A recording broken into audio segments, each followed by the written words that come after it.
ချောင်းရဲ့ရေဟာတဒါအောက်စီမှာမတည်မြဲခဲ့ပါစီစဉ်ပြောက်ွယ်အချစ်တစ်ခုကိုယုံကြည်ဆိုင်တဲ့သူ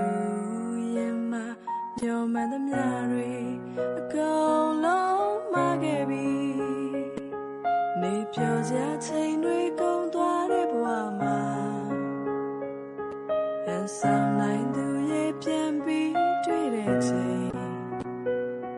ရန်သူလို့ရင်ဆိုင်နိုင်ယူသူပြောင်းနိုင်အောင်မလားဒီစနေ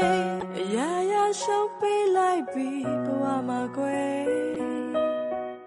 အကျဉ်းနာဆုံးချစ်သူလည်းမရှိတော့ပြီ